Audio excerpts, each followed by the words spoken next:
Recebo agora aqui no estúdio a terceira vice-presidente do TJMG, desembargadora Ana Paula Nanete Caixeta. Tudo bem, desembargadora? Tudo bem, é um prazer estar aqui. Prazer é nosso, obrigado pela participação.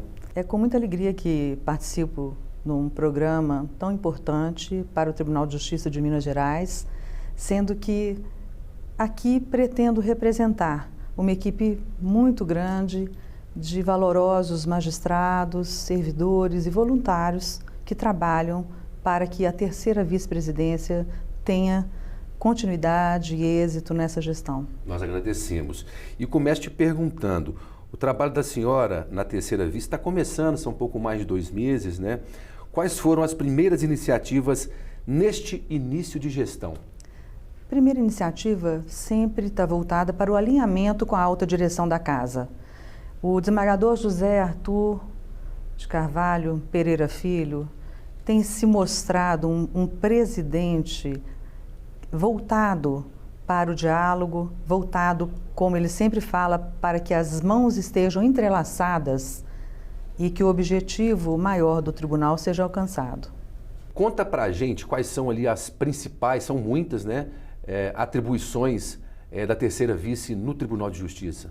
De acordo com o regimento interno, a terceira vice-presidência do Tribunal de Justiça de Minas, ela tem 2 competências basilares.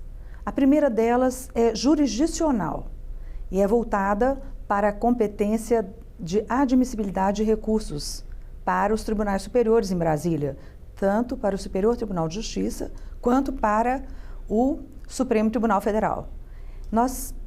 Fica a nosso critério a admissibilidade de recursos criminais e também de recursos do direito privado. É uma parte muito técnica, porque existem regras constitucionais que delimitam a possibilidade dos recursos serem admitidos. E esse trabalho exige um detalhamento muito cuidadoso de vários servidores que atuam, uma assessoria muito especializada, porque nós trabalhamos hoje com temas nos tribunais superiores, com recursos repetitivos, e nós temos que estar muito atualizados para que não possamos trazer qualquer prejuízo para os jurisdicionados que tanto anseiam por justiça. Uma das metas da terceira vice-presidência é articular serviços jurídicos de excelência, né? Como se chegar a isso? Eu estava dizendo então dos 2 pilares e o segundo pilar é esse.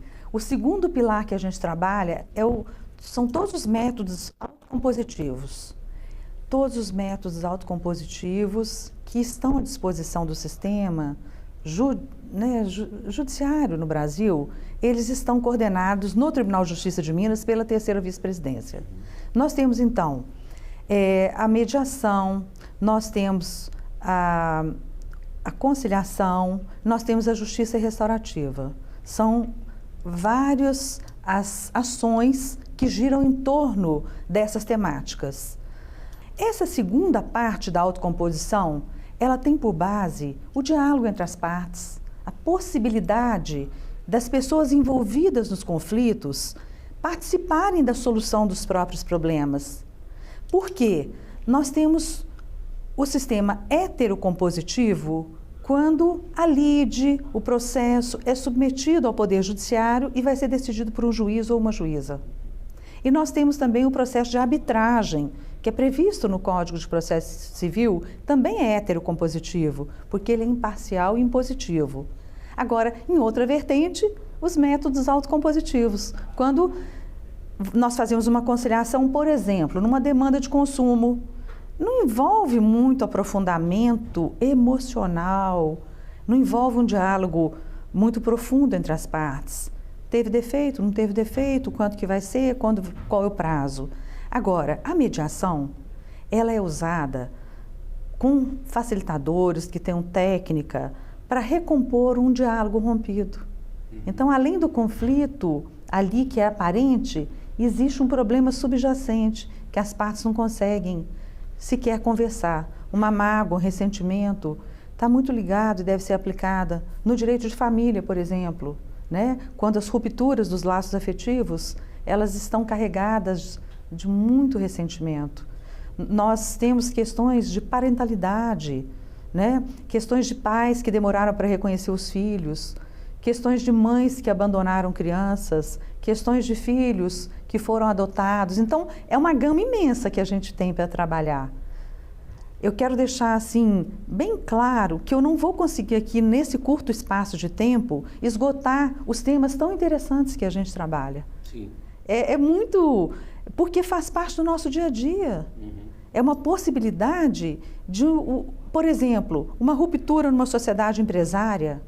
Nós temos que ter uma mediação. É possível ter uma mediação. Os sócios, geralmente, ou são conhecidos ou são parentes.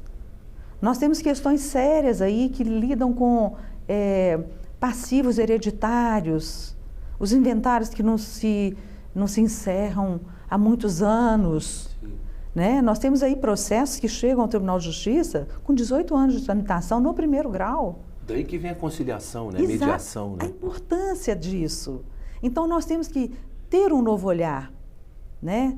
Tá muito na moda, mas é uma coisa muito importante trocar as lentes da forma que a gente enxerga o conflito. E como que nós, magistrados, desembargadores, advogados, promotores, defensores públicos, servidores, como que todos nós podemos passar para o jurisdicionado, para o cidadão, que é possível essa conciliação, que é possível essa mediação. Antes da nossa entrevista, nós mostramos aqui uma reportagem explicando, dando alguns detalhes do Sejusc, que está muito ligado, né, a esse tema de conciliação, de mediação e também a terceira vice. Né? A senhora pretende conciliar a cultura da paz e da mediação, como já disse, né? É aí que entra em cena as políticas autocompositivas, é isso mesmo? Exatamente. A terceira vice-presidência, como eu disse, ela trata dos métodos autocompositivos todos. Os Sejusc são centros judiciários de solução de conflito. Nós temos aqui, ouvimos agora, né, o Dr. Cleiton Rosa, que é o juiz titular do Sejusc da capital, de Belo Horizonte. Ele atua também como coordenador adjunto do Sejusc virtual. Nós temos Sejuscs especializados, porque o tribunal pretende que a colaboração, o encaminhamento, o despertar para essa conciliação ou para a mediação, ela possa acontecer em todas as fases possíveis. Sim. Nós temos a fase pré-processual, quando o processo ainda não começou, o cidadão pode procurar o Sejusc da sua comarca, ou pode procurar aqui o Sejusc virtual em Belo Horizonte. Belo Horizonte tem um Sejusc próprio, que é o Dr. Cleiton já falou para a gente. Nós temos a fase processual, que vai depender das partes quererem que o processo vá para o setor de composição ou mediação, ou o próprio magistrado entenda que é possível, até mesmo encaminhar para uma Câmara de Conciliação e Mediação. A terceira vice-presidência era responsável pelo credenciamento dessas câmaras. As câmaras de mediação, elas são privadas, mas tem previsão no Código de Processo Civil para que elas atuem. A regulamentação de como elas são capacitadas é dada também pelo CNJ, que é o Conselho Nacional de Justiça. Então, a capacitação é feita pelo tribunal, o credenciamento é feito pelo Tribunal de Justiça e elas podem atuar em qualquer juízo.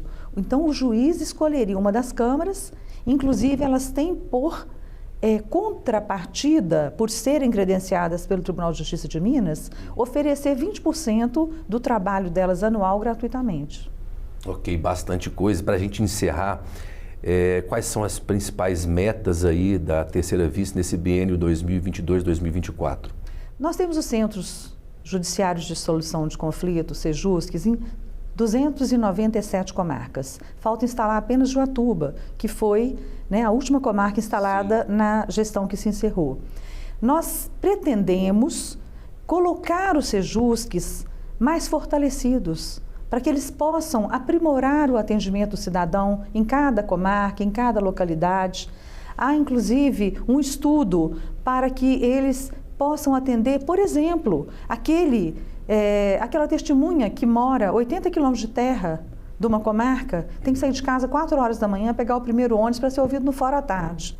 Nós estamos, assim, fazendo estudos para que um PAPRE, que é um posto de atendimento presencial do Sejusc, que ele está espalhado em várias localidades do estado de Minas, ele possa receber aquela testemunha com equipamentos próprios para verificar que ela está, né, sendo ouvida de forma isenta, sem que tenha que se deslocar. Porque a testemunha ela tem um custo para deslocar, ela tem um custo de transporte, de alimentação na sede da comarca. Muitas vezes não é fácil, né? Então, o meu papel hoje é de trazer para a presidência, formular projetos novos, também com a parceria, né, especialíssima do primeiro vice, do segundo vice-presidente, da corregedoria, porque nós precisamos estar numa interface muito alinhada para trazer o benefício na ponta, na prestação judicional. Unidade. Exatamente. Desembargador, agradeço a senhora pela entrevista esclarecedora, importante para esclarecer essas atribuições, né, da terceira vice-presidência. Muito obrigado. Eu que agradeço e gostaria de ter oportunidade de trazer mais subsídios ainda, de falar com mais calma sobre essas questões, porque nós temos assim, onde teve essa origem da conciliação e da arbitragem, nós temos que desenvolver esses raciocínios para que essa mudança de cultura possa ser aceita. Vamos marcar outra entrevista, desembargadora, fique tranquila. Muito obrigada. Obrigada, senhora, viu? Eu que agradeço.